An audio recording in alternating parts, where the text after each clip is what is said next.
Welcome in your maths class.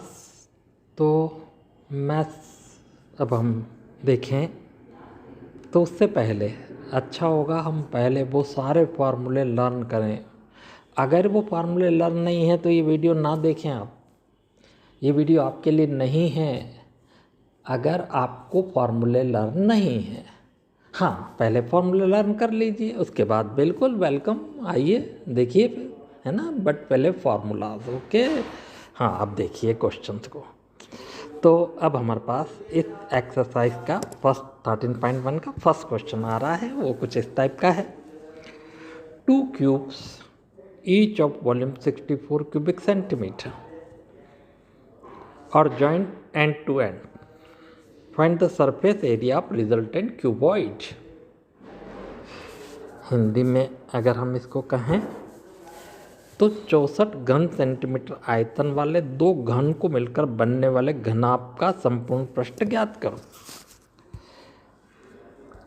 कैसा है ये क्वेश्चन? ये क्वेश्चन कुछ ऐसा है कि वो कह रहा है कि मेरे पास दो क्यूबॉइड हैं, क्यूब हैं, सॉरी, ये ऐसे एक क्यूब है, एक ऐसा ही एक और क्यूब है, ठीक है, और दोनों के वॉल्यूम सेम है। इसका भी सेम है 64 cm क्यूब और इसका भी है 64 cm क्यूब। अब उसने क्या किया, इन दोनों को मिलाया और मिला के और एक बड़ा सा एक क्यूबॉइड बना लिया, दोनों को मिला के रख दिया पास पास। अब वो कैसे हुआ उसको देखते हैं यहाँ पर, कि ये ऐसा हुआ होगा। देखिए, अब सबसे पहले जिसकी हमें वॉल्यूम ऑफ 1 क्यूब दे रखा है वो कितना है, 64 सेंटीमीटर। अब मान रहे हैं कि let the side of edge of the cube is a, है ना, यानी कि भुजा की लंबाई, है ना, इसकी जो भुजा है वो हम मान रहे हैं कि ए है। अगर ऐसा है तो वॉल्यूम जो होता है वो ए क्यूब, यानी कि अल्टीमेटली ए का क्यूब।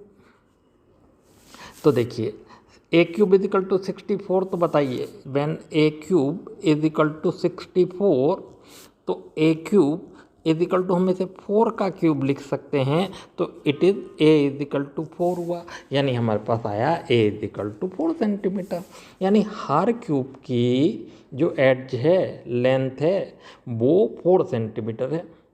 अब चूंकि दोनों को ऐसे ज्वाइन करके रख दिया तो ये तो मिलके 8 हो गई, लेकिन इधर और इधर 4 रही, यानी कि A is equal to 8 centimetre, B is equal to 4 and C is equal to 4 हुआ नए क्यूबॉइड का। इसलिए नए क्यूबॉइड यानी नया जो घनाभ बना है उसका फार्मूला ये होता है, जैसे A B plus B C plus A C भी हम कह सकते हैं। तो उसको लगा दिया, तो 2 into 8 into 4, 8 into 4 plus 4 into 4 plus 4 into 8। तो अब 8 4 जा तो होता 32, 4 4 जा 16, फिर 32। अब इन दोनों को ऐड किया, 32 प्लस 16 प्लस 32, तो ये आता है 80। अब 80 का 2 में मल्टीप्लाई किया तो 160 स्क्वायर सेंटीमीटर, ये आ जाएगा इसका एंटायर एरिया।